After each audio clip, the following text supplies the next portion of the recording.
Zuberoako Santagrazin munduko errekor bat hautsi berri dute asteburu honetan. Bertan da Arpidea Kobazuloa, munduan bisita daiteken lurrazpiko gelarik handiena. Eta toki horixe hautatu du iparraldeko slackline taldeak bere erronkarako. Linea hori egiten du 230 metro luzera. Eta hori, lortzen badugu ibiltzea erorik gabe, izanen da munduko errekordea. Kobazulo baten barnean dagoen luzeena munduan ibilia. 2016an saiakera egin zuten, baina lortu ez zutenez berriz entxeatu dira asteburuan. Eta oraingoan bai, errekorra gainditu dute. Bertigoari beldurrik ez, eta altuera handian ibili dira soka igaro nahian. Aire zabalean ez izateak baina zailtasun ugari gehitzen dizkio kirolari. Sensazioak guztiz desberdinak dira. Azkenean kobazulo batean, itzalpean, argi gutxi, buruak 1000 buelta ematen ditu eta pixka bat kosta egiten zaio gorputzari ohitzea eta horregatikan egiten da hain zaila ibiltzea. Ez dago haizerik barnean eta haizeak laguntzen zaitu pixkat. Gero gehienik dago umilitate asko eta ura erortzen da linearen gainean leku zonbaitzutan.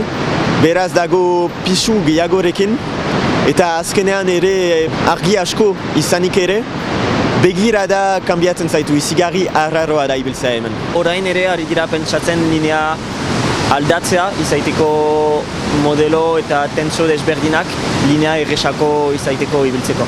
10 bat laguneko taldea osatu dute erronkarako, tartean Gipuzkoako Tolosatik etorritako kideekin ere bai. Egia esan linea hau ikaragarria da guretzako, inoiz bizi ez dugun gauza bat izan da, azkenean kobazulo batean, lurraren azpian. Nere kasuan asmoa gurutzatzea izango da, beste batzuen asmoa gurutzatzea erorketarik gabe, eta bai, hasiera batean pozik egongo ginateke bat-ematen lortuko balu. Nik etorri nintzen konfiantzia askorekin, azkenean guk deia ibili dugu kilometro bat baino gehiago erorik gabe, eta pentsatzen nuen 200 metre erretxa izan nintzela. Baina atzo, nire konfiantzia hartu du golpe bat, azkenean izigarri zaila baita.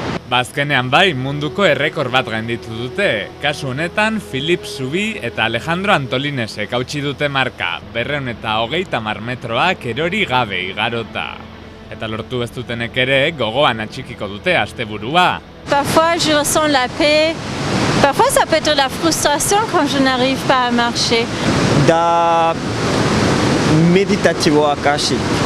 Da pixka bat momentuarekin konektatu eta zure beldurrak pixka bat enpurratuaz. Arpidearen magiak beraz, errekor berri bat utzi digu Euskal Herrian. Goresmenak!